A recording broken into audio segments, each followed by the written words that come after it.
बता दूंगी आज, बहुत इजी है सब, और जो इम्पोर्टेंट है वो हमने डिस्कस किया है, जो सिर्फ रीड करना है उसमें सिर्फ रीड मार्क किया है, ठीक है। चलो ये खोलो, रियल एस्टेट रेगुलेटरी अथॉरिटी।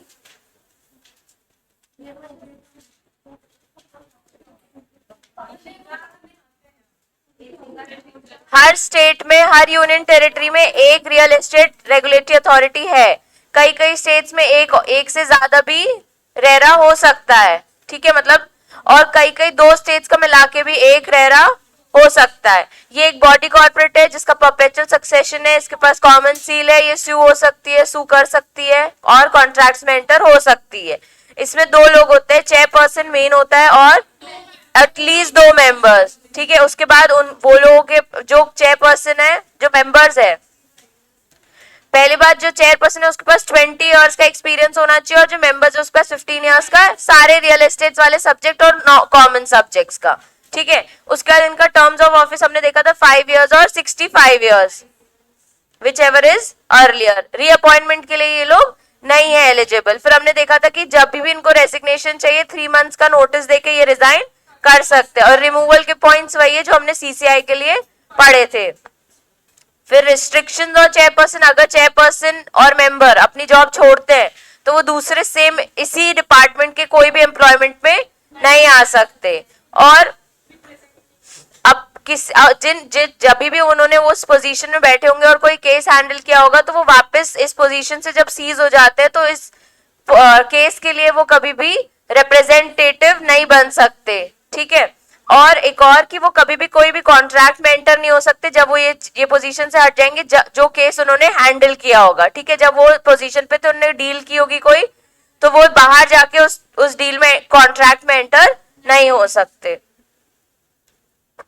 चलो एक बार बुक में देखो, तुम्हारे सेम बुक में दिया है, मैं ये नोट्स दे दूंगी। पहला पॉइंट देखो, establishment and incorporation of real estate regulatory authority, जो हमने स्टेट वाली बात पढ़ी कि हर यूनियन टेरिटरी में होगी, बॉडी कॉर्पोरेट है, वो यहाँ पे दिया है। फिर हमने देखा qualification of members and chairperson, तो वो जो हमने पढ़े हैं सारे सब्जेक्ट्स का, इसमें सिर्फ एक चीज है कि shall be appointed by appropriate government on the recommendation of a selection committee, अपन ने देखा था, कंसिस्टिंग ऑफ चीफ, ये सिलेक्शन कमिटी में कौन आता है वो बताया है, chief justice of high court और his nominee, the secretary of department dealing with housing and law secretary in such manner as may be prescribe. Selection committee में कौन होगा, chief justice of high court और his nominee, secretary of department dealing with housing and law secretary, ठीक है।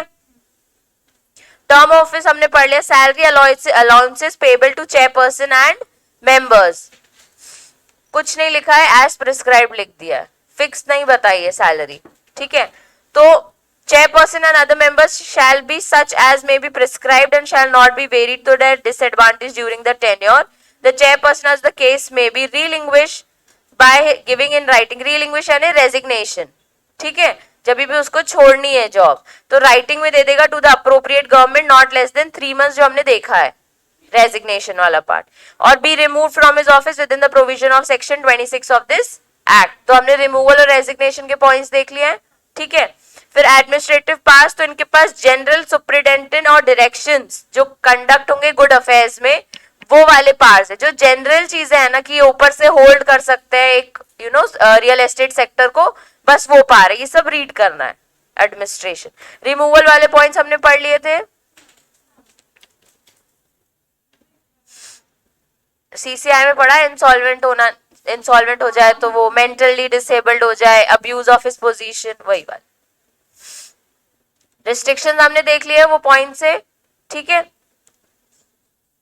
अब अगर इन लोगों को और ऑफिसर्स और एम्प्लॉयज चाहिए तो अप्रोप्रिएट गवर्नमेंट अपॉइंट करके देगी, जो हमने कंज्यूमर प्रोटेक्शन में सेंट्रल अथॉरिटी वाला पढ़ा है ना, आगे वही आएगा सेम चीज, ठीक है। तो अप्रोप्रिएट गवर्नमेंट चाहे तो अथॉरिटी के लिए और अदर ऑफिसर्स और एम्प्लॉयज अपॉइंट कर सकती है, जो कि इनके अंडर काम करेंगे, किनके अंडर, जो रियल एस्टेट अथॉरिटी है, रेगुलेटरी अथॉरिटी, उनके सुपरविजन में ही काम करेंगे। अब meeting of authority, the authority shall meet at such places and time shall allow such rules of procedure in regard of the transaction of business at its meeting including quorum और such meeting as specified by the regulation made by the authority. मतलब मीटिंग कितनी बार करनी है first point में वो नहीं बताया, बस बताया सच प्लेस सच टाइम पे उनको मिलना है, इंक्लूडिंग कोरम। कोरम मतलब समझते हो, मिनिमम इतने मेंबर्स और चेयरपर्सन तो होने ही चाहिए, ठीक है. If the chairperson for any reason is unable to attend the meeting of the authority, any other member chosen by the member present among themselves at the meeting shall preside at the meeting. मतलब खुद chairperson नहीं आ रहा है तो एक member को बोल दे तू मेरी जगह पे उस पोजीशन पे बैठ जाना. All questions which come up before any meeting of the authority shall be decided by majority of votes. The members present and voting. In the event of equality of vote, the chairperson or in his absence the person preceding shall have a second or casting vote. इसका मतलब है जितने लोग बैठे हैं meeting में उन लोगों ने जिस चीज जो भी क्वेश्चन हम उठाएंगे उसमें जिस क्वेश्चन पे मेजोरिटी ऑफ लोगों ने वोट किया है वो हम उसके फेवर में हम चले जाएंगे. और if in case equal votes आ जाते तो चेयरपर्सन डिसाइड करेगा कि क्या करना है. अगर चेयरपर्सन नहीं अटेंड किया तो उसने किसी पर्सन को भेजा था चेयर मेंबर को कि तुम मेरे बिहाफ में बैठ जाना तो वो मेंबर डिसाइड करेगा. तो सेकंड कास्टिंग वोट उस पर्सन के पास होगा. The question which come up before the authority shall be dealt with expeditiously as possible and the authority shall dispose of the same within 60 period of 60 from the date of receipt of application. मतलब जो जो मुद्दे उठाए. अब meeting हुई है, authority की meeting है, पॉलिसीज को लेके होगी, किसी ना किसी रियल एस्टेट सेक्टर के बंदे को लेके होगी कि ये ज्यादा कर रहा है, ये करप्शन कर रहा है या फिर ये बिल्डिंग में ज्यादा इन्वॉल्व है, हमें ये पॉलिसी लानी चाहिए, हमें इस चीज से लोगों को रोकना चाहिए. तो वो सब जो भी अपने क्वेश्चंस उठाए उसमें लोगों ने वोट किया है. अब फाइनली उसको अप्लाई कर लो 60 डेज में. विद इन 60 डेज में आप उस चीज को अप्लाई भी कर दो कि भाई ये चीज के लिए वोट आया था, अब अपन को ये चीज फॉलो करवानी है. ठीक है.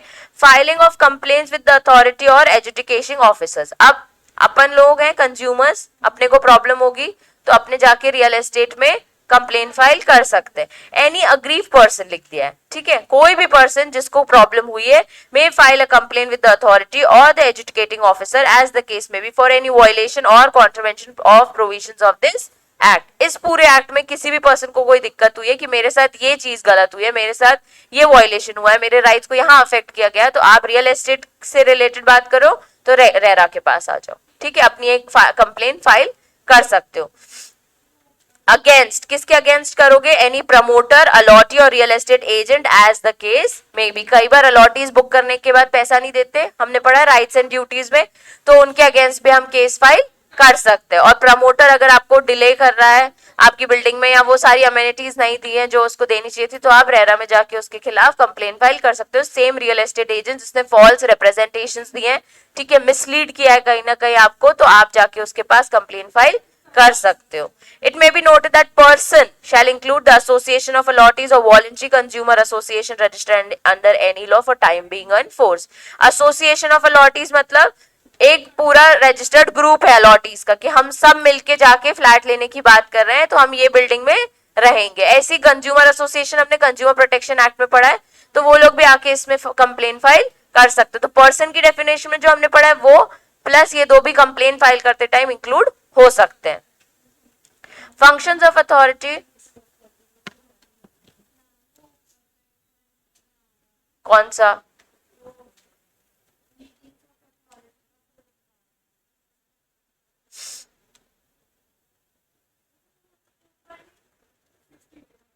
ये बंद नहीं हो रही है.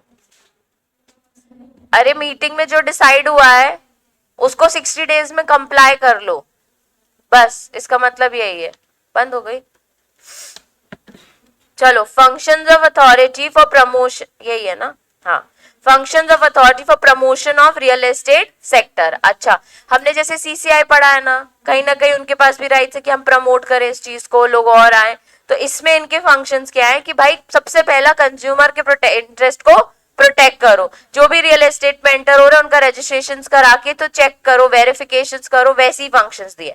तो फंक्शंस क्या है? पहला protection of interest of allottees, promoter and real estate agents. तो सबसे पहले protection of interest. Creation of single window system for ensuring time bound project approvals and clearance for timely completion of the project. एक single window बना दी RERA की website. ठीक है. तो single window clearance है, वहीं जाके कंप्लेन फाइल कर सकते हो, वहीं जाके रजिस्ट्रेशन करा सकते हो, वहीं जाके चेक कर सकते हो स्टेटस क्या है प्रोजेक्ट का. तो सारी डिटेल्स आपको एक सिंगल विंडो में मिल जाएगी. Creation of transparent and robust grievance redressal mechanism against any act of omission commission of competent authorities and their officials. मतलब जो कॉम्पिटेंट अथॉरिटीज है उनके लिए हमने एक ग्रीवियंस रिड्रेसल मैकेनिज्म बना दिया. वो वहां बैठेंगे, आपको जहां जहां दिक्कत है उन अथॉरिटी से आप रेरा के पास जाओ, वो रिड्रेसल में और अपनी कंप्लेंट फाइल कर दो और फिर सोल्यूशन ले लो। तो एक हमने क्या बना दिया, ग्रीवियंस रिड्रेसल मैकेनिज्म। सबसे पहले प्रोटेक्शन ऑफ इंटरेस्ट, फिर सिंगल विंडो फॉर एवरीथिंग, और फिर grievance redressal mechanism. Measures to encourage investment in real estate sector including measures to increase financial assistance to affordable housing segment. भाई एक चीज तो हम ये करेंगे, हम प्रमोट करेंगे, आओ इन्वेस्ट करो, पैसा है ना रियल एस्टेट में डालो, पैसा है ना रियल, पैसा नहीं है हम प्रोवाइड करते लेकिन रियल एस्टेट में डालो, दोनों चीजें करेंगे। हम फाइनेंस भी प्रोवाइड करने का एक सेगमेंट दे देंगे जहां आप लोन लेके इन्वेस्ट करो, वहां पे अगर आपने लोन लिया है, आपने बिल्डिंग बना दी, अब आपने वो बेची तो आपने पैसा कमाया, आप वो बिल्डिंग का लोन वापस चुका दो, ठीक है। तो आपने प्रॉफिट भी कमाया, इन्वेस्टमेंट भी किया, आपने पैसा भी कमाया, तो पैसा कहीं ना कहीं इकोनॉमी में सर्कुलेट हुआ। आपके पास पैसा है, रियल एस्टेट में इन्वेस्ट करो, खुश रहो, ठीक है, फिर उसको और बेचो महंगे रेट पे, जैसे से रेट बढ़ेंगे। तो ये हमारा एक फंक्शन है रेरा का, ठीक है, functions for promoting real estate sector है, ठीक है, ये याद रखना हेडिंग। फंक्शंस ऑफ अथॉरिटी में ये नहीं कवर, हमने पढ़ा है ये functions of authority for promoting real estate sector है। हमने इंटरेस्ट भी दे दिया, सिंगल विंडो भी दे दिया, grievance redressal mechanism, promotion of invest, encourage भी कर दिया इन्वेस्टमेंट के लिए, और फाइनेंशियल सेगमेंट भी दे दिया। उसके बाद फिर है to encourage construction of environmentally sustainable and affordable housing, promoting standardisation, use of appropriate construction material, fixtures, fittings and construction techniques. पहले हमारे यहाँ झोपड़पट्टी टाइप के घर होते थे, ठीक है, तो रियल एस्टेट सेक्टर इस हिसाब से आया है कि हम एक स्टैंडर्ड मेंटेन करें। जैसे अब्रॉड में होता है सब घर एक जैसे दिखते हैं, सबके सुंदर सुंदर छोटे घर होते हैं तो छोटे, बंगलोज है तो बंगलो, मिरर के कांच घर होते हैं वहां पे। तो हम चाहते हैं कि हम वो एक स्टैंडर्डाइज मेंटेन करें, हम चाहते हैं कि सबको एक अच्छे अफोर्डेबल प्राइस पे एनवायरमेंट फ्रेंडली घर मिल सके। तो ये प्रमोशन है रियल एस्टेट सेक्टर का कि हम एक ऐसा अफोर्डेबल प्राइस भी रखें कि ऐसे लोग भी इन्वेस्ट कर सके। आजकल बहुत कोई भी लेवल देखो फ्लैट्स में रहने लग गए लोग, ऐसे ऐसे प्राइसिंग आ गए कि पीपल कैन इन्वेस्ट, ठीक है। तो हमने क्या देखा, encourage construction of environmentally sustainable affordable housing, promoting standardisation and use of appropriate construction material, fixtures, fittings and construction techniques. भाई आप जो मटेरियल यूज करो वो भी ऐसा मत करो कि कहीं ना कहीं कंज्यूमर्स को बाद में हार्म हो। Measures to encourage grading of projects on various parameters of development including grading of promoters.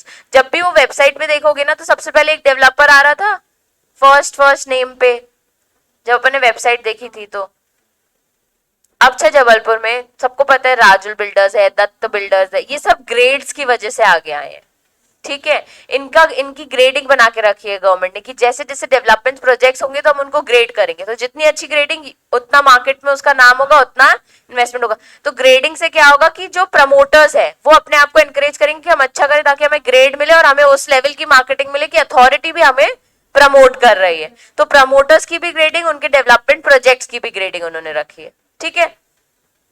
Measures to facilitate amicable conciliation of disputes between the promoters and allottees through dispute settlement forums, set up consumer और promoter association.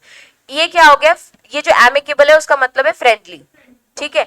तो friendly conciliation, जैसे हमने arbitration पढ़ा है ना, conciliation क्या होता है, एक बीच में मीडिएटर बैठता है और वो दो लोगों के डिस्प्यूट सॉल्व करता है बहुत ही फ्रेंडली वे में। तो हमने वो भी कर लिया कि अगर आप प्रमोटर और लॉटीज के बीच में डिस्प्यूट है ना तो हम फ्रेंडली वे में उसे रिजॉल्व करा दें, ठीक है। Measures to facilitate digitalization of land record system towards conclusive property titles with the guarantee. जैसे हमने टीपी एक्ट में देखा था, हमें नहीं पता टाइटल किसका है, अपन डील कर रहे, रियल एस्टेट ला रहा है कि प्रमोशन के लिए कि मैं सब कुछ डिजिटलाइज कर दूं, लैंड रिकॉर्ड्स किसके पास कौन से लैंड का क्या टाइटल है वो सब मुझे डिजिटली देखने मिल जाए। तो मेरा एक फंक्शन है कि मैं सब कुछ आगे डिजिटलाइज कर दूं ताकि सारी डिटेल सबको अवेलेबल हो जाए। ये 2016 में बना है, 2016 में फोन्स वगैरह सब थे, तो उन्होंने स्मार्टली एक फंक्शन भी डाला हुआ है एक्ट में कि हम चाहते हैं कि सारे टाइटल्स लैंड के ऑनलाइन दिखने लग जाए लोगों को कि कौन सा लैंड किसका है, ये रिकॉर्ड्स अब किसको बेच रहा है, अभी स्टेटस क्या है उस लैंड का। वैसे to render advice to the appropriate government in matter relating to development of real estate sector. अब जो अप्रोप्रिएट गवर्नमेंट हमने स्टार्टिंग में पढ़ा था, हर स्टेट की अपनी एक अप्रोप्रिएट गवर्नमेंट है, तो उनको हम ना कहीं बताएं कि भाई रियल एस्टेट सेक्टर में कैसे डेवलपमेंट लाना है, ठीक है। Any other issue that authority may think necessary for promotion of real estate sector.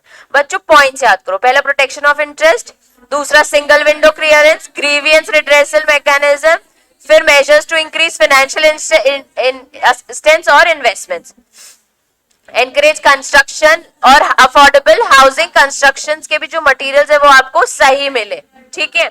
उसके बाद एक स्टैंडर्डाइजेशन आ जाए, उसके बाद फिर grading of projects and promoter, ठीक है।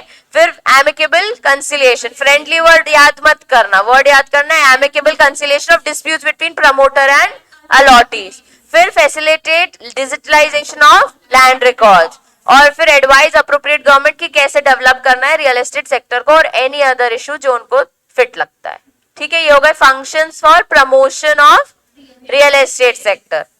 अच्छा, एडवोकेसी एंड अवेयरनेस, किसी को याद है competition advocacy, opinion and suggestions, दो वर्ड याद रखो, ओपिनियन एंड सजेशंस, किसके लिए, पॉलिसी मेकिंग के लिए, ठीक है। उसके बाद लास्ट में बाइंडिंग नहीं होगी, वो सिर्फ आप उससे पूछोगे, ठीक है। उसके बाद हमने 3 पॉइंट्स पढ़े थे जो उसके पास राइट है, imparting training, promotion of competition, awareness, third point awareness था, ठीक है।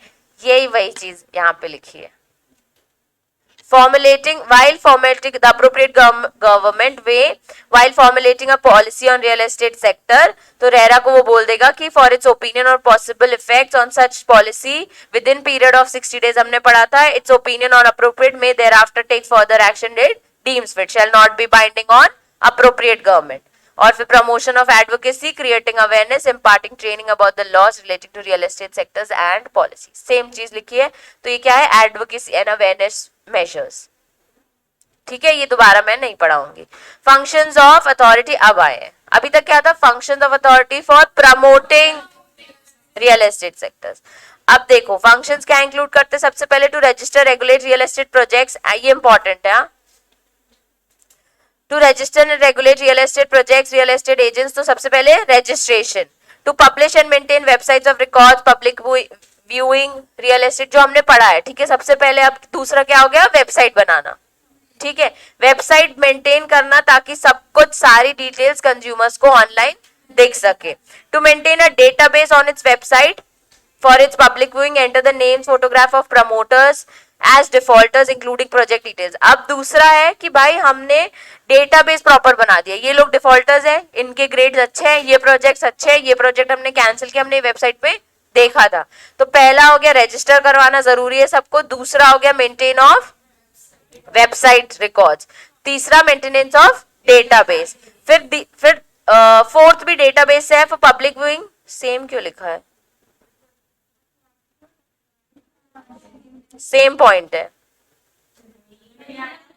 who have applied a registration under act, ये एजेंट्स के लिए और ये प्रमोटर्स के लिए, एक ही साथ लिख सकते हो। To fix through regulators through each area under its jurisdiction standard fee to be levied on the allottees और द प्रमोटर और real estate as the case में भी, मतलब अगर आप वेबसाइट पे लॉग इन कर रहे हो, अगर आप रियल एस्टेट में कैसे ना कैसे डील कर रहे हो, तो अपनी गवर्नमेंट तो पैसा कमाएगी, तो उन्होंने एक स्टैंडर्ड फी रख ली है कि अगर आप अलॉटी हो या अगर आप प्रमोटर हो या रियल एस्टेट एजेंट हो, तो आप रजिस्ट्रेशन करा रहे हो तो उसकी फीस आपको भरनी पड़ेगी।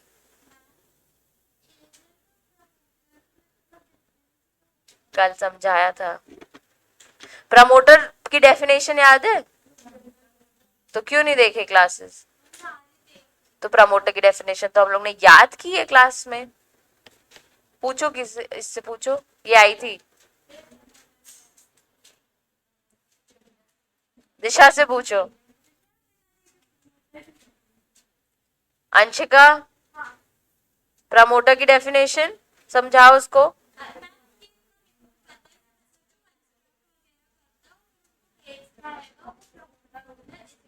और डेवलपमेंट अथॉरिटीज भी होते हैं, अपेक्स स्टेट लेवल के जो हाउसिंग फाइनेंस कोऑपरेटिव सोसाइटीज है वो भी होता है। ये लोग जो भी प्लॉट बेचने की बात या कोई लैंड बेचने की बात या बिल्डिंग बना के बेचने की बात करते हैं तो ये लोग प्रमोटर्स होते हैं।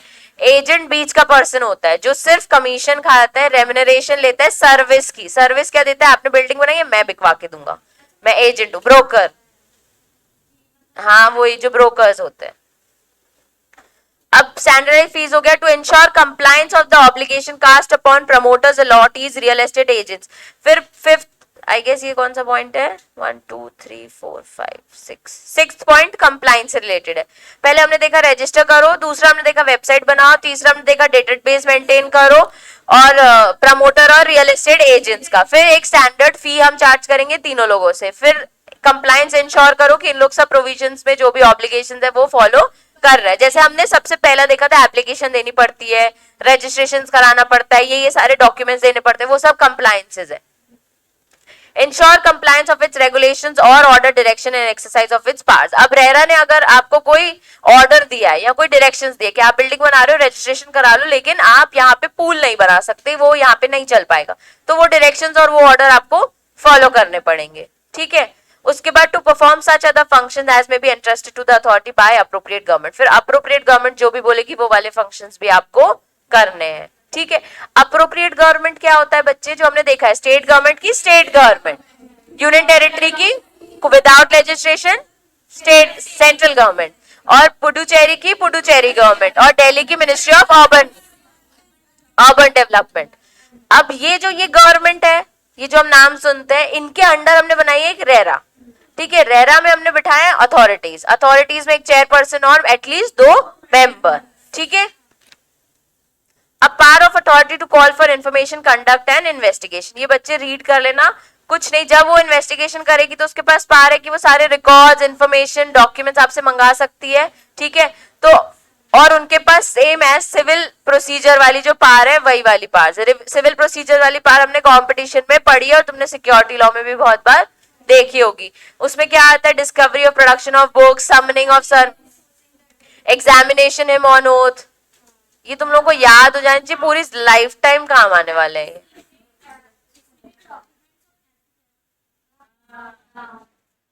Issuing commission and examination of witness documents. ठीक है, अब part two issue interim order, जो रेगुलेटरी अथॉरिटी है वो बीच में भी कोई ऑर्डर पास कर सकती, जैसे मुद्दा चल रहा है।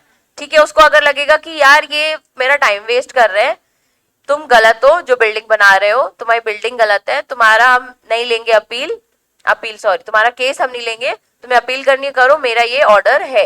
या फिर कई बार क्या होता है, कोई एक अदर पर्सन अलॉटी आ ही नहीं रहा है, प्रेजेंट ही नहीं हो रहा है हियरिंग में, तो एक्स पार्टे ऑर्डर आ जाता है, वो इंटरिम ऑर्डर में कवर हो सकता है, क्योंकि बीच में ही बिना सुने ही आपने एक ऑर्डर पास कर दिया। इसको रीड लिखो, part two authority issue directions भी रीड लिखो, और पावर ऑफ अथॉरिटी। अभी तक हमने फंक्शंस ऑफ अथॉरिटी पढ़ा था। ठीक है, फंक्शंस हमने क्या देखा, सिंगल विंडो, वेबसाइट में डेटा अपडेट करो, रियल एस्टेट और प्रमोटर्स का डेटाबेस डालो, सारे कंप्लायंस इंश्योर करो, रेगुलेशंस के डायरेक्शंस कंप्लाई करो। विद कॉन्फिडेंस मुझे बता रही, और एक और है सच अदर फंक्शन एज में अप्रोप्रिएट गवर्नमेंट में प्रोवाइड। चलो, पावर ऑफ अथॉरिटी क्या है, the authority shall have power to impose penalty interest in regard of contravention of obligation. तो सबसे इंपॉर्टेंट पावर क्या है कि वो पेनाल्टी या फिर कोई इंटरेस्ट आपसे चार्ज कर सकती है by promoter, real estate agents या फिर allottees. The authority shall be guided by principle of natural justice and subject to such other provision as the act and rules there made thereunder.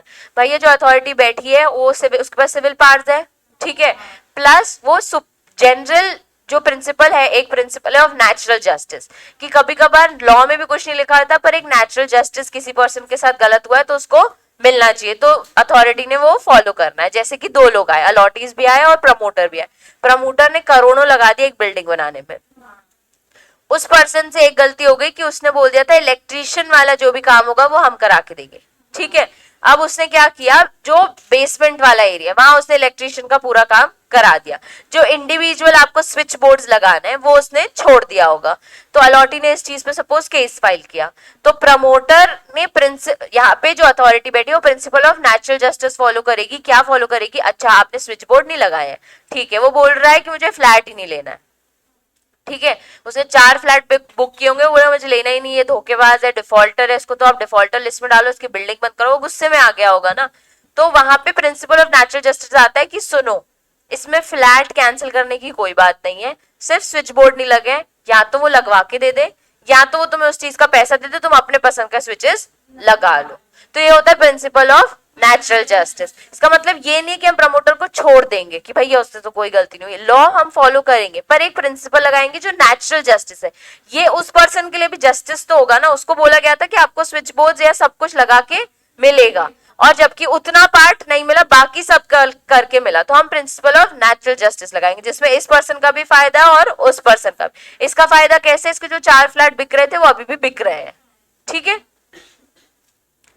where an issue is raised relating to agreement, action, omission, practice or procedure that has an appreciation, prevention, restriction or distortion of competition in connection with the development of real estate sector has effect market power of monopoly situation being abused for affecting interest of allottees adversely, then the authority may suo motu with reference in respect of issue to the competition of commission of India। अभी देखो ये जो है ना, अगर issue raise हुआ है किससे related, agreement, action, omission, practice, procedure, इन सबको लेके अगर किसी ने इशू लिखा है कि भाई अग्रीमेंट में ये बात लिखी थी, प्रोसीजर तो ये फॉलो होने वाला था, लेआउट में तो ऐसा लिखा था, इसने झूठ बोला है, इसने ये एक्शन बोला था और ये नहीं किया, तो इसके पास क्या पावर है, उस जो बात है जो इशू है वो उसका एक अप्रिशिएबल इफेक्ट है, ठीक है। कंपटीशन पे हमने पढ़ा है कंपटीशन नॉट, अगर रियल एस्टेट सेक्टर एक यहाँ भी बिल्डिंग बन रही है, यहाँ भी बिल्डिंग बन रही है, यहाँ भी बिल्डिंग बन रही है, अब इन सब सेम प्रोसीजर्स फॉलो करेंगे, रजिस्ट्रेशंस कराओ, तीनों ने मिलके कुछ ऐसा कर लिया कि अपन ना तीनों बिल्डिंग बनाते हैं, पूल एक ही रखते हैं, गार्डन एक ही रखते हैं, ठीक है, और रजिस्ट्रेशंस करा लेते हैं। उन्होंने रजिस्ट्रेशंस करा लिया, हो सकता है उनके एप्लीकेशन में कुछ डिफॉल्ट है, हो सकता है कि जब उन्होंने रजिस्ट्रेशंस कराया था जो जो बातें बोली गई थी कि ये हम करने वाले हैं उस हिसाब से वो फॉलो नहीं करे, ये ओमिशन हो गया। जो प्रोसीजर जो डायरेक्शंस हमने दिए थे आपको फॉलो करने के लिए बीइंग अथॉरिटीज, वो आप उनमें से एक आध चीज फॉलो नहीं कर रहे हो। क्यों नहीं कर रहे हो, क्योंकि आप तीनों मिलके कंपटीशन अफेक्ट कर रहे हो, आप तीनों ने एक एंटी कॉम्पिटिटिव अग्रीमेंट्स कर लिया है जिससे अप्रिशिएबल एडवर्स इफेक्ट होता है कंपटीशन पे, तब भी अथॉरिटी के पास पावर है कि वो जाके ये सारा मैटर सीसीआई को ट्रांसफर कर सकती है। तो सीसीआई कब आया कंपटीशन एक्ट, कंपटीशन एक्ट कौन सी ईयर में आया है बच्चों,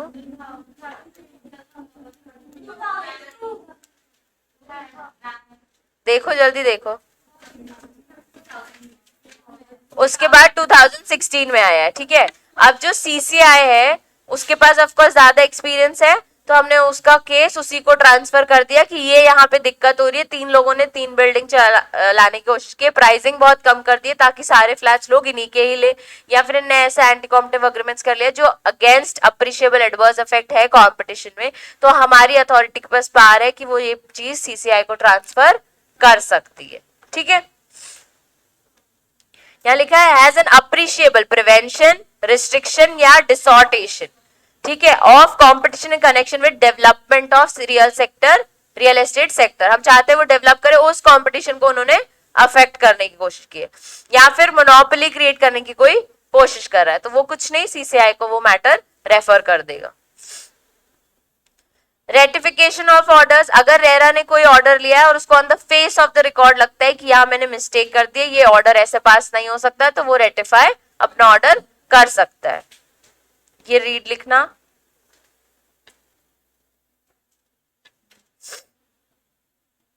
ये सब रीड लिखना, ठीक है। हाँ,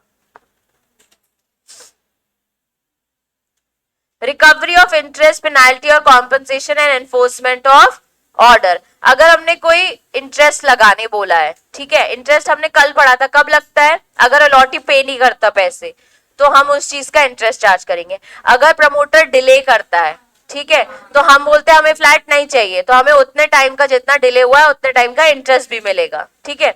और पेनाल्टी अगर अथॉरिटी ने लगाई है, किसी ने गलती की है, कॉम्पनसेशन बोला है, वो लोग नहीं दे रहे हैं आपको, जा नहीं देंगे, क्या कर लोगे, ठीक है।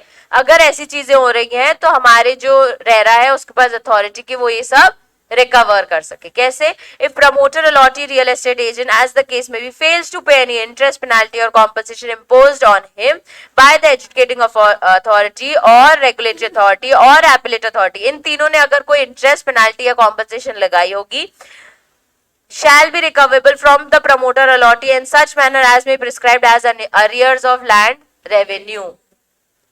रूल्स में लिखा है लैंड रेवेन्यू का कोई प्रोसीजर है, वो कैसे फॉलो होना है वो रूल्स में लिखा है, वैसे हम आपकी रिकवरी इंटरेस्ट, पेनाल्टी और कॉम्पनसेशन की कर लेंगे।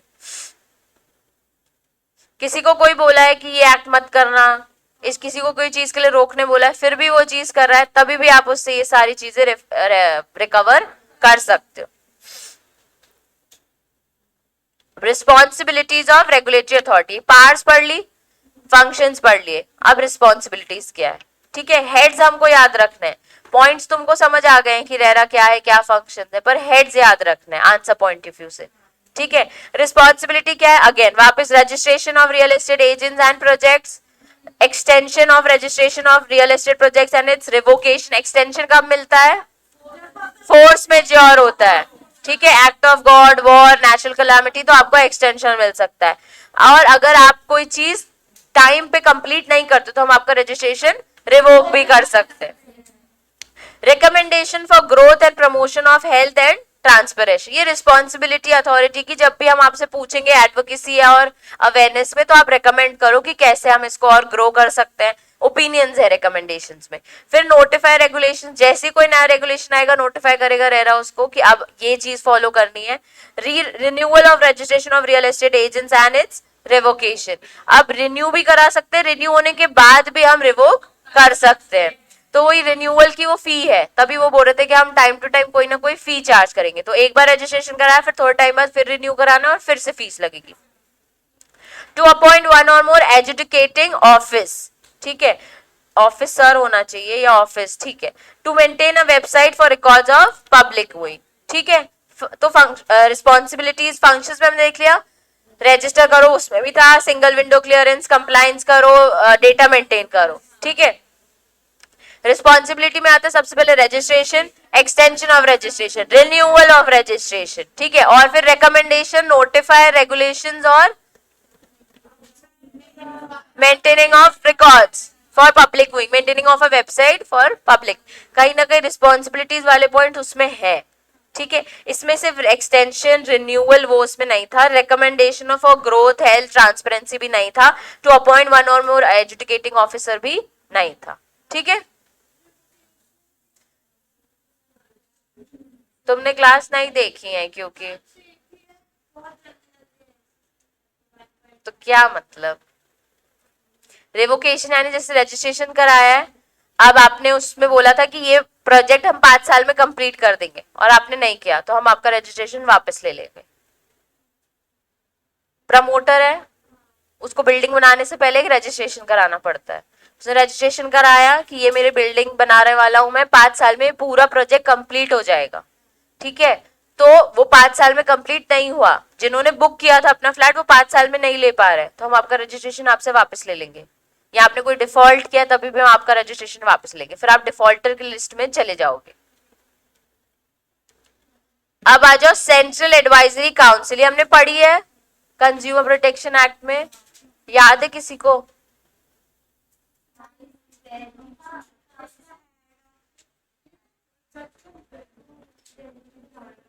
वो 3 काउंसिल्स अलग है, एक ये था सेंट्रल एडवाइजरी काउंसिल,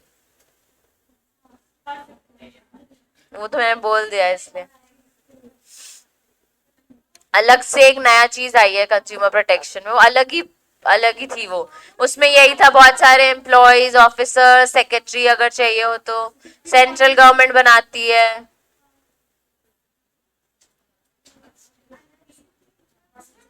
हाँ अलग से दिया है, खोलो जल्दी, खोलो जल्दी खोलो,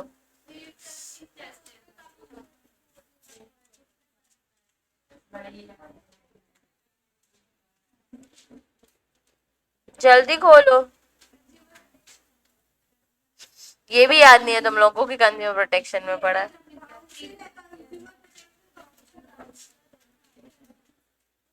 हाँ काउंसिल ही है वो भी, उसके उसका कॉम्पोजिशन में कौन है, उसके कॉम्पोजिशन में कौन है? चीफ कमिश्नर, वो मिनिस्ट्री ऑफ मिनिस्टर ऑफ, वैसा ही टाइप का इसकी भी एक काउंसिल बनाई है। चलो आ जाओ वापस, मुझे सिर्फ तुम लोगों को रिमाइंड कराना था कि ऐसा भी कुछ पढ़ा है हमने। आ जाओ रेरा में। सुनो मेरी बात, हमने सबसे पहले अप्रोप्रिएट गवर्नमेंट पढ़ा, फिर हमने एक रेरा पढ़ा, ठीक है। रेरा को अप्रोप्रिएट गवर्नमेंट बनाती है, ठीक है, एस्टैब्लिश करती है हर स्टेट के लिए। अब इस एक्ट में एक सेंट्रल एडवाइजरी काउंसिल बना दी है, ठीक है। दिस इज अ डिफरेंट, अलग ही एक सेक्टर बना दिया है, ठीक है, जो रियल एस्टेट सेक्टर को प्रमोट करेगा, वो उसके केसेस भी देखेगा, ठीक है। ओवरऑल इसको ये होल्ड करेगा, ठीक है, ओवरऑल चेक करेगा एक, ठीक है। तो अब हमने बनाई है एक सेंट्रल एडवाइजरी काउंसिल। ये किसने बनाई है? Central government. सेंट्रल गवर्नमेंट ने बनाई है, बस बनाई है, लिख दिया known as central advisory council. तो सेंट्रल, अभी तक अप्रोप्रिएट गवर्नमेंट बना रही थी ना रेरा, सेंट्रल गवर्नमेंट ने एक बड़ी सी काउंसिल बना दी है, ठीक है। इसके पास अभी देखो आगे पढ़ा बताती हूँ अपील कब करते हैं। Minister to the government of India in charge of ministry of central government dealing with housing shall be ex officio chairperson on the central advisory council. कौन है इसके ex officio chairperson? Ministry of central housing department के जो minister in charge है वो इसका ex officio chairperson है। Mark करो, एक्स ऑफिशियो चेयरपर्सन।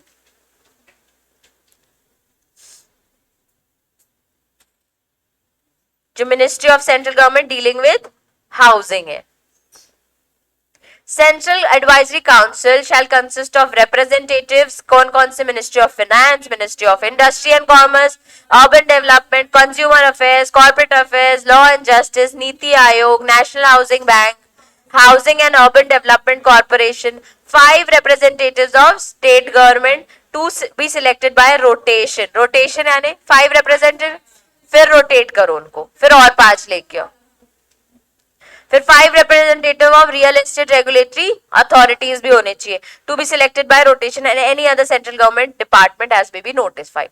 हमने क्या देखा? मिनिस्टर इन चार्ज होगा, जो हाउसिंग में डील करता है वो इसका एक्स ऑफिशियो पर्सन है, पर इसमें और भी लोग चाहिए हमको, तो हम लोग को बोल रहे हैं रिप्रेजेंटेटिव्स। मेंबर वर्ड नहीं यूज किया, क्या यूज किया है?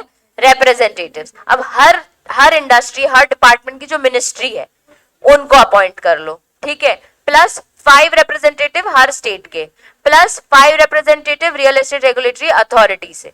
वो दोनों जो 5 रिप्रेजेंटेटिव स्टेट के और 5 रिप्रेजेंटेटिव रियल एस्टेट अथॉरिटीज के हैं वो रोटेशन बेसिस पे अपॉइंट होंगे। फिक्स बेसिस पे ministry of finance, industry and commerce, urban development, consumer affairs, corporate affairs, law and justice, NITI Aayog, national housing bank, housing and urban development corporation, ठीक है। ये इसके आ गए एक्स ऑफिशियल चेयरपर्सन के plus representative.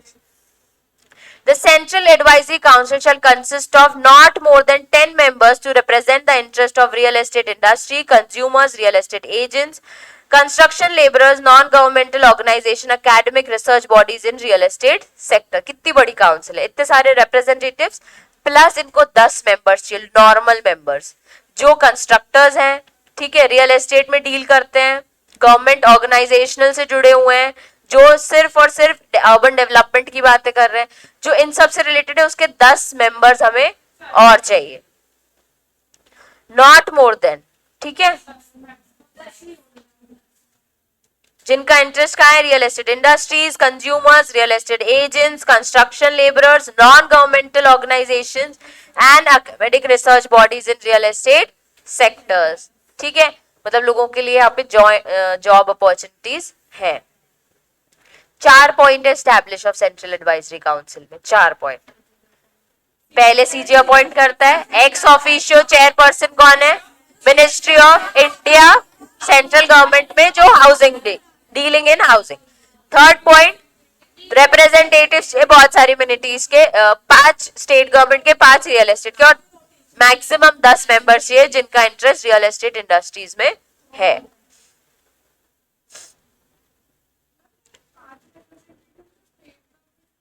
अलग government, हाँ, जो अप्रोप्रिएट गवर्नमेंट ने अपॉइंट किए, और मतलब 5 स्टेट गवर्नमेंट यानी अप्रोप्रिएट गवर्नमेंट में ही ना। फंक्शंस क्या है देखो, to advise the central government on matters relating to implementation of act, questions of policy, protection of consumer interest, foster growth, development of real estate sector and other matters as may be assigned to it by central government. पहले तो advice करेगा CG को, ठीक है, matters relating to development of real estate, फिर growth, consumer का protection, interest और policies. ठीक है, अब इतना ही है एडवाइजरी काउंसिल। अब आ जाते हैं रियल एस्टेट एपिलेट ट्रिब्यूनल। बच्चे देखो, एक हो गया अप्रोप्रिएट गवर्नमेंट, फिर आता है रेरा, ठीक है, फिर आते हैं इसका रेरा के एपिलेट ट्रिब्यूनल 18, ठीक है, और एक आ जाता है सेंट्रल एडवाइजरी काउंसिल।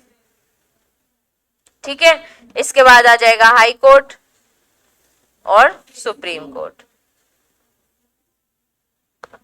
समझा सबको? हया की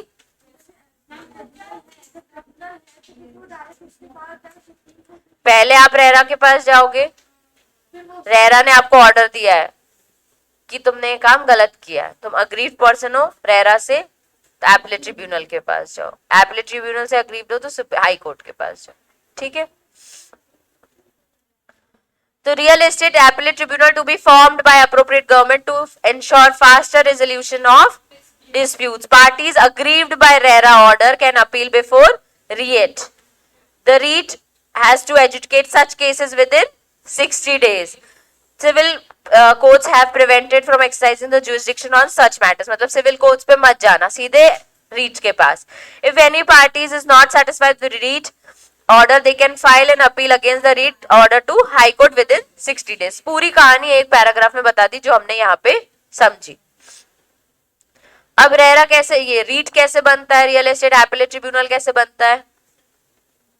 सबसे पहले अप्रोप्रिएट गवर्नमेंट ने बनाया है, ठीक है, to be known as state या union territory real estate appellate tribunal, मतलब हर स्टेट में और हर यूनियन टेरिटरी में एक रीट भी होगी, मतलब जहां रह रहा है उसकी एपिलेट ट्रिब्यूनल वहां पे हो जाएगी। ठीक है, the appropriate government may, if deemed necessary, establish one or more benches of appellate tribunal from various jurisdictions in the state or union territory as the case may be। मतलब एक से ज्यादा भी आप रीट बना सकते हो, उसकी बेंचेस एक्चुअली बना सकते हो। ठीक है, कि 2 बेंचेस बना दी, डिपेंड करता है कि आपका सिटी कैसा है, कितने केसेस आप पे आते हैं। तो उनको लगेगा कि यहाँ बहुत ज्यादा आ रहा है, एक जज बहुत परेशान हो रहा है, तो एक और जज, एक और बेंच बना देंगे। एक और बेंच बनाना मतलब एक और कोर्ट रूम लगा देंगे। ठीक है, every bench of appellate tribunal shall consist of one judicial member, one administrative or technical member। मतलब 2 लोग बैठेंगे, एक जुडिशियल मेंबर यानी जज और एक एडमिनिस्ट्रेटिव या टेक्निकल मेंबर, तो एक छोटू भी बैठेगा। ठीक है, any person aggrieved by any direction or decision may prefer an appeal before the appellate tribunal having jurisdiction over the matter। having jurisdiction over the matter लिखने का मतलब है कि आपके एरिया से रिलेटेड है ना, तो ही आप जाओ। आप कोई एमपी में बैठ के गुजरात में जाके केस फाइल मत करो, वहां जुरिस्डिक्शन नहीं है, आपका जुरिस्डिक्शन एमपी में है, तो आप यहाँ पे बात करो। ठीक है, it may be noted that when promoter files an appeal with the appellate tribunal, it shall not be entertained without the promoter first having deposited with the appellate tribunal at least 30% of the penalty or such higher percentage as may be determined by appellate tribunal, or the total amount to be paid to the allotee including interest, compensation imposed on him with or both before the said appeal is heard। हमने ये पहले भी देखा है, अगर आप appeal करने जाते हो तो प्रमोटर के लिए स्पेसिफिकली बोल दिया है। क्या होता है कि रेरा ने प्रमोटर को साइड कर दिया, तुम्हारी गलती है, अलॉटी सही है, तुम साइड हो जाओ, तुम्हारे सब डिफॉल्टर लिस्ट में मैं तुमको डाल रहा हूँ। वो गया अपील करने, बोला सर मेरे को ना रेरा ने निकाल दिया है, वो कह रहे हैं कि अलॉटी के साथ मैंने ये गलत किया है। कितना कॉम्पनसेशन बोला है उनने, कितनी पेनाल्टी बोली है, उसका 30% पहले यहाँ डिपॉजिट करो, या फिर टोटल अमाउंट जो उसकी इच्छा, पहले डिपॉजिट करो फिर मैं तुम्हारी अपील सुनूंगा। ठीक है, हमारा टाइम वेस्ट मत करो। तो ये चीज प्रमोटर के लिए बोल दी है। अब application for settlement of disputes and appeal to appellate tribunal, इसको रीड कर लो बच्चे, बता दे रही हूं मैं, पर बता रही हूं कैसे करना है। जैसे आपको कोई अप्रोप्रिएट गवर्नमेंट या कॉम्पिटेंट अथॉरिटी और any person aggrieve by the direction, order, decision और अथॉरिटी और एजुकेटिंग ऑफिसर में prefer an appeal to appellate tribunal. हमने जो फर्स्ट पैराग्राफ में पढ़ा ना कि रेरा के अगेंस्ट हो, एपेलेट ट्रिब्यूनल के पास आओ, विद इन 60 डेज में आप आओ। अगर आपका मैटर 60 डेज के बाद आप आ रहे हो तो सफिशिएंट कॉज लेके आओ। ठीक है, और अगर मैं आपकी एप्लीकेशन डिस्पोज ऑफ कर रहा हूँ, रिजेक्ट कर रहा हूँ, तो मैं एक अपॉर्चुनिटी ऑफ बीइंग हर्ड भी दे दूंगा। तो यहाँ पे वही लिखा है, पहले बात तो विद इन 60 डेज आ जाओ, नहीं आओगे तो सफिशिएंट कॉज पे हम बात कर सकते कि ठीक है बता दो क्यों लेट आए हो। ठीक है, उसके बाद फिर अपॉर्चुनिटी ऑफ बीइंग हर्ड भी हम दे देंगे जब हम आपकी ये पार्टीज को, दोनों पार्टीज को देंगे जो भी हम मैटर लेके आ रहे हैं, ठीक है। अब कॉम्पोजिशन ऑफ एपेलेट ट्रिब्यूनल, एक चेयरपर्सन है और 2 होल टाइम मेंबर्स हैं। इसमें हमने देखा था वहां पे 2 लोग बैठे थे, जुडिशियल मेंबर और टेक्निकल मेंबर, वो जज की पोजीशन पे बैठे हैं, ठीक है। इसको एक एपेलेट ट्रिब्यूनल के अंदर आ जाता है chairperson not less than 2 whole time member, 1 shall be judicial member, other shall be technical, वही चीज लिखी। जब हमने एस्टैब्लिशमेंट ऑफ रेरा पढ़ा था तो 1 चेयरपर्सन और not less than 2 other members, one shall be administrative, the other shall be technical। तो अब जो जज की कुर्सी में बैठेगा उसमें कौन बैठेगा, मेन तो जज, जुडिशियल मेंबर, एडमिनिस्ट्रेटिव और टेक्निकल। अब बैठने के टाइम पे सिर्फ एडमिनिस्ट्रेटिव बैठे तो भी चलेगा, सिर्फ टेक्निकल बैठे तो भी चलता। हमने ऊपर पढ़ा ना कि या तो एडमिनिस्ट्रेटिव या टेक्निकल, ठीक है। यहाँ पे उन्होंने बता दिया चेयरपर्सन एटलीस्ट 2 मेंबर्स होने चाहिए। 2 मेंबर्स कौन से, एडमिनिस्ट्रेटिव और टेक्निकल। जब आपका केस हियरिंग चल रही तो 2 लोग भी बैठे तो चलेगा, वेदर एडमिनिस्ट्रेटिव और टेक्निकल। जुडिशियल का बैठना जरूरी है। क्वालिफिकेशंस, जो चेयरपर्सन और मेंबर है उनकी क्या क्वालिफिकेशंस होंगी। सबसे पहले जज ऑफ द हाई कोर्ट होना चाहिए। In case the chairperson is or has been a judge of high court, and in case of judicial member, ठीक है, he has been judicial officer in territory for at least 15 years। judicial officer यानी जो अच्छे level पे एक advocacy पे हो, जो जजेस की बहुत सारी हयाकीज होती है, ठीक है, मैजिस्ट्रेट हो गए, फिर सिविल के हो गए, तो वो आप उस पोजीशन पे, कोई भी पोजीशन पे 15 साल के लिए एटलीस्ट हो। और has been Indian legal service held as the post additional secretary of that equivalent post, or has been an advocate for at least 20 years with experience dealing with real estate matters। तो उनका advocate भी चलेगा, magistrate जज हो, civil जज हो, उसके पास भी 15 साल का एक्सपीरियंस हो भी चलेगा, एडवोकेट हो तो 20 साल का एक्सपीरियंस चलेगा। ये हमको रीड करना है एग्जाम पॉइंट ऑफ व्यू से, ठीक है। लर्न वन करने मत बैठना, ये आ गया तो थोड़ा बहुत बनना चाहिए, ऐसा रेयर चांसेस। अगर टेक्निकल और एडमिनिस्ट्रेटिव मेंबर है तो वेल वर्स्ड हो पूरे अर्बन डेवलपमेंट में, हाउसिंग में, रियल एस्टेट डेवलपमेंट सेक्टर में, यही सारे पॉइंट्स जो सब्जेक्ट्स हमने पढ़े हैं, ठीक है। तो टेक्निकल और एडमिनिस्ट्रेटिव मेंबर हम उसी को बनाएंगे जो रियल एस्टेट की पूरी पढ़ाई करके आया, ठीक है।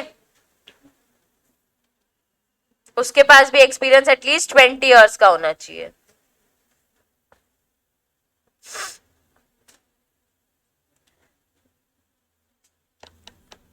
हमें देखा एपेलेट ट्रिब्यूनल में 2 लोग हैं, चेयरपर्सन और एटलीस्ट 2 अदर मेंबर, वो एडमिनिस्ट्रेटिव और टेक्निकल है। जो चेयरपर्सन है उसको हम बोल रहे हैं या तो वो जज ऑफ हाई कोर्ट हो, चीफ जज, हाँ, जज ऑफ हाई कोर्ट हो, या जुडिशियल मेंबर हो। जो जुडिशियल मेंबर हम बना रहे हैं उसके पास 15 साल का एक्सपीरियंस हो जुडिशियल सर्विसेज में, 20 साल का एक्सपीरियंस हो एडवोकेसी में। जो टेक्निकल और एडमिनिस्ट्रेटिव मेंबर ला रहे हो उसको रियल एस्टेट सब्जेक्ट का पूरा नॉलेज, वेल वर्स्ड होना चाहिए और उसके पास भी 20 इयर्स का एक्सपीरियंस होना चाहिए। टर्म ऑफ ऑफिस क्या होगा, जो चेयरपर्सन है shall not be eligible for reappointment, और उसका टर्म होगा 5 इयर्स। 65 का लिखा, ये लिखा, ठीक है।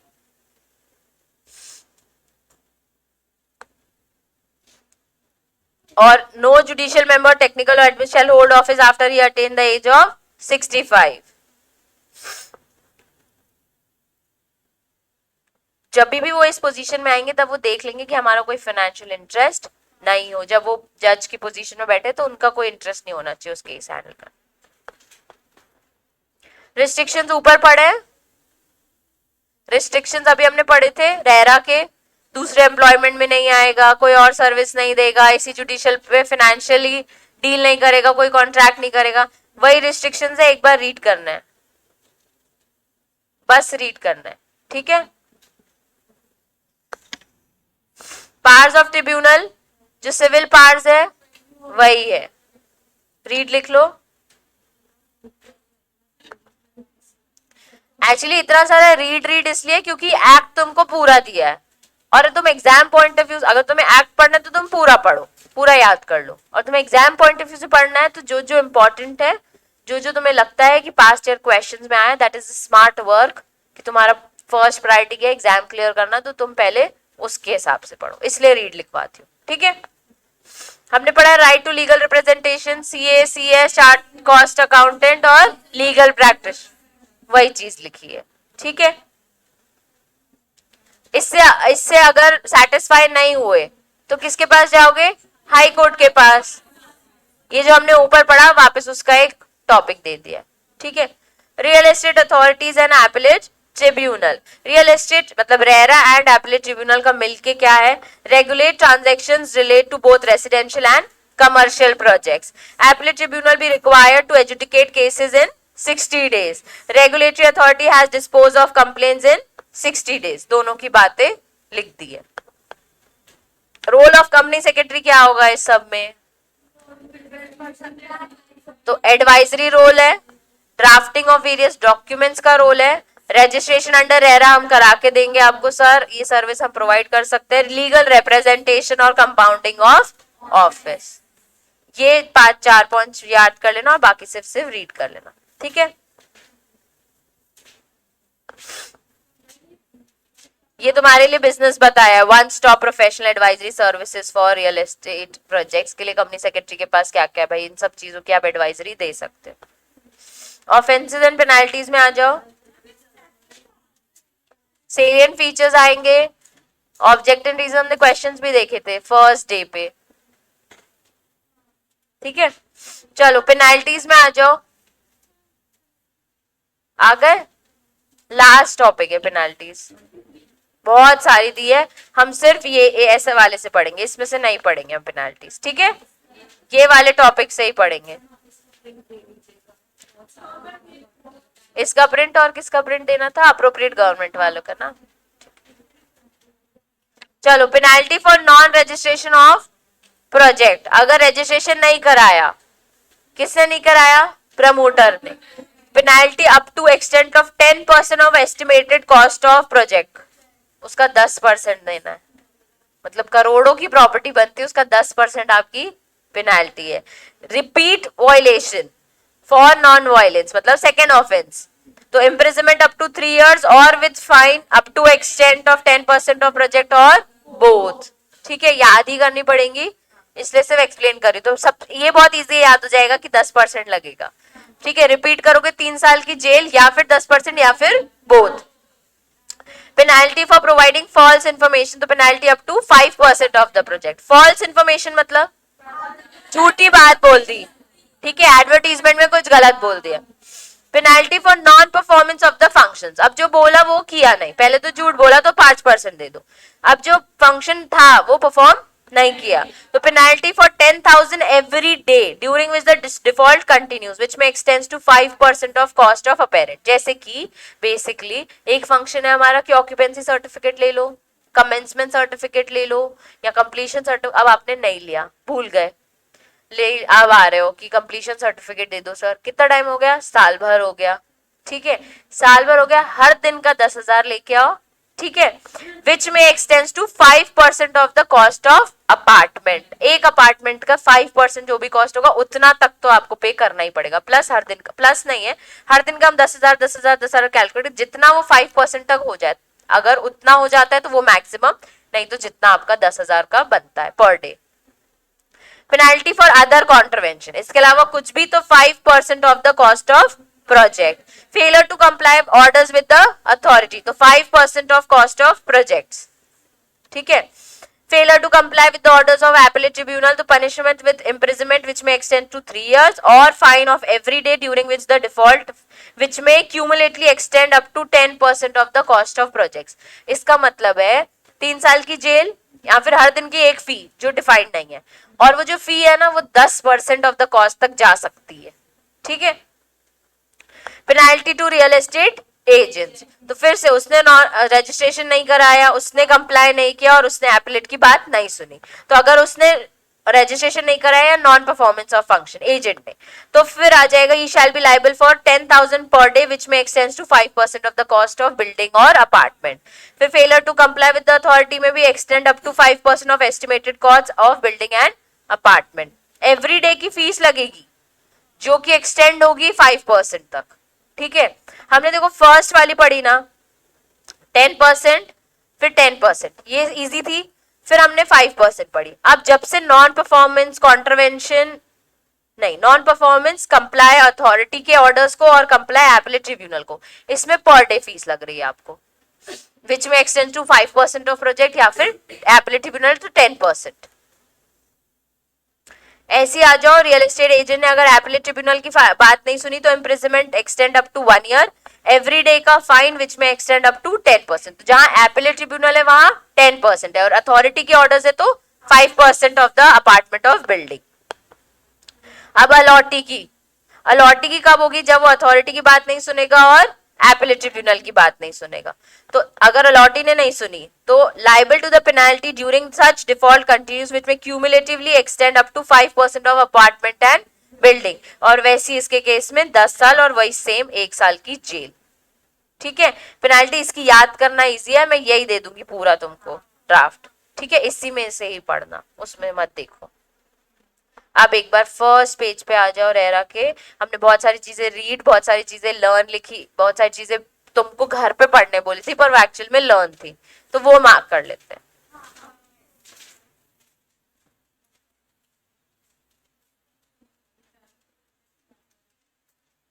बहुत बड़ा चैप्टर है बच्चे, लेकिन इसको ट्राई करना कि जल्दी रिवाइज हो जाए क्योंकि चैप्टर बहुत इजी है। सिर्फ functions, rights, duties, allottees, promoter, agent, यही सब है।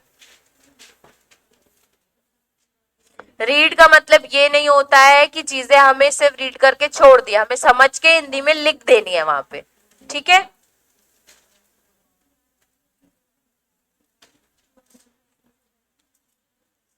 चलो objects and reasons important mark करो जल्दी,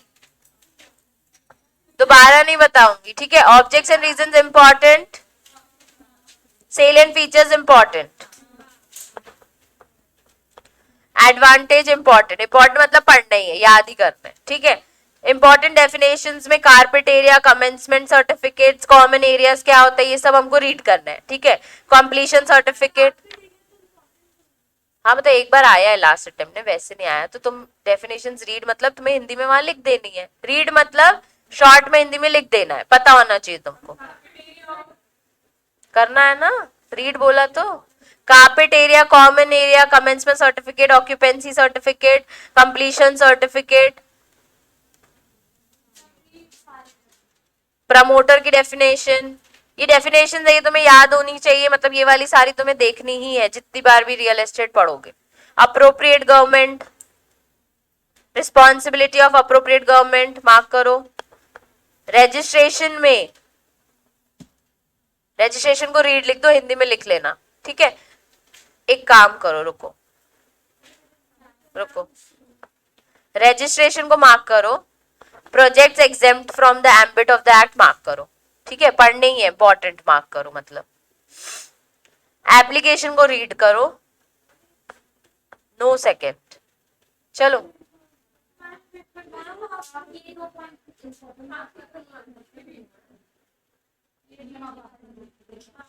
समझ गए सब? तुम नहीं समझी?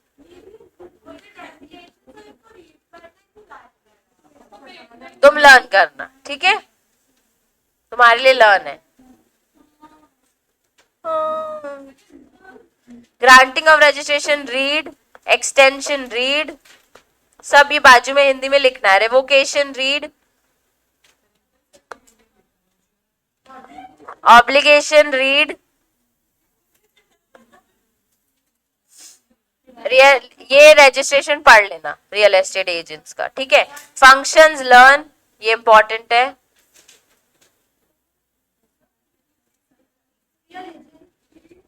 तो सिर्फ हेड हेड देखो ना, functions and duties of promoter learn, responsibilities भी उसकी लर्न, फिर सीधे आ जाओ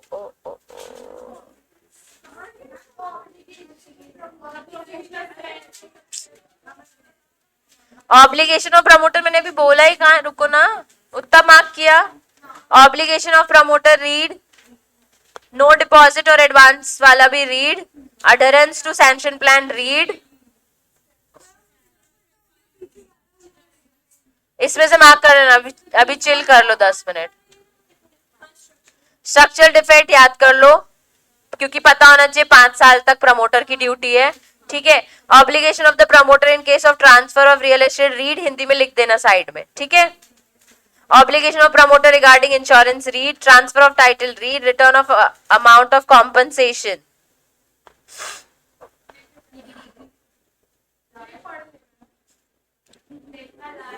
ये हिंदी में बाजू में लिख देना, ये भी रीड, ठीक है। फंक्शंस एंड ड्यूटीज इंपॉर्टेंट है, 62 कुछ फंक्शंस हैं, ठीक है।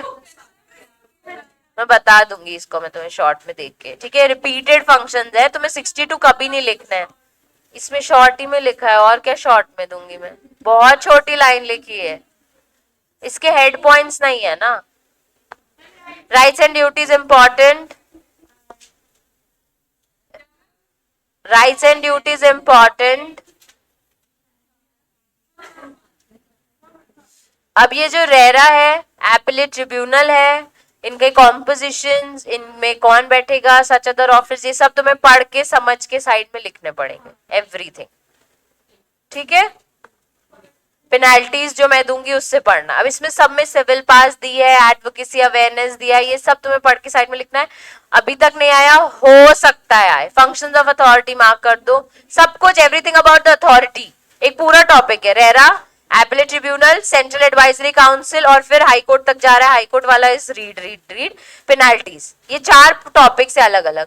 तो ये चारों टॉपिक का तुम्हें बाजू में अच्छे से पूरा एक्सप्लेनेशन याद करके लिखना। अगर तुम लोग से वो हिंदी में लिखते नहीं है तो तुम्हें इंग्लिश में याद करना ही पड़ेगा, ठीक है। अभी आज जितना पढ़ा ना नम्रति, आज जितना पढ़ा, जहां से स्टार्ट करके वहां से लेकर पूरा पेनाल्टीज तक।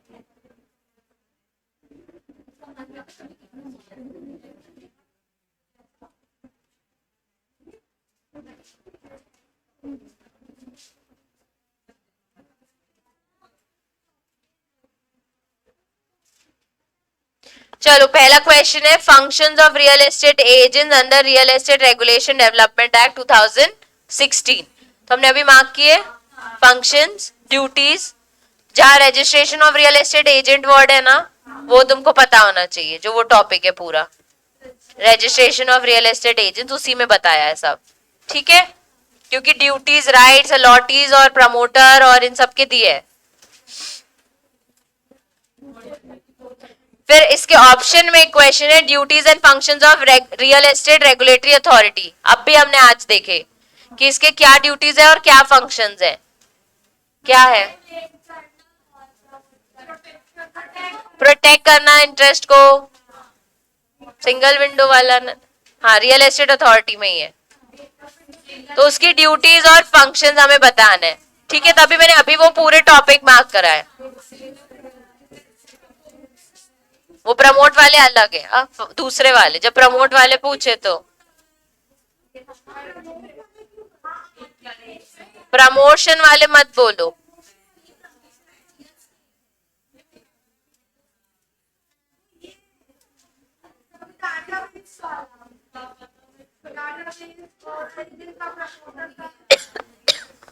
Which project do not require registration under ERA? Apartments 500 square feet, वो एग्जेम्प्ट है। और अब देखो क्वेश्चन तो एक आएगा ही आएगा, ऑप्शन में आएगा एक question, objection reason for which real estate, ये क्यों है, जो फर्स्ट पेज पे जो क्वेश्चन है, गुड गवर्नेंस वाला, पैन इंडिया स्टैंडर्डाइजेशन।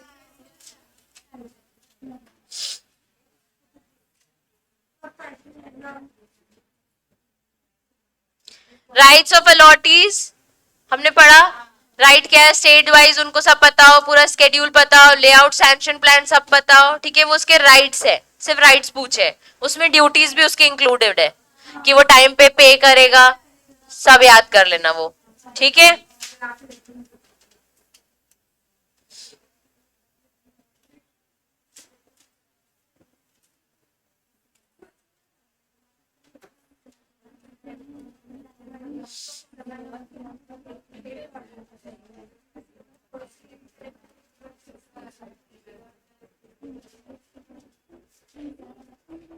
फिर से आया rights and duties of allottees, इसमें भी सारे लिखने हैं वो जो पॉइंट्स है, ठीक है।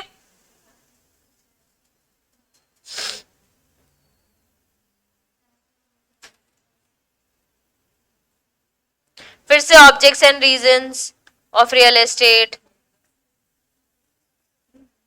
ठीक है। देखा हमने कितना सारा पढ़ा है एक्ट में, लेकिन क्या आया है, रेरा अच्छे से पढ़ लो, एपलेट ट्रिब्यूनल के बारे में समझ लो, पेनाल्टीज जो मैं दूंगी सिर्फ उसमें से पढ़ना, ठीक है। और बाकी शुरू के सेलियंट फीचर्स हमें पढ़नी है, डेफिनेशन जो मैंने मार्क कराई है, ठीक है। Salient features, objects and reasons, registrations, ये सब हमें देखना है, ठीक है।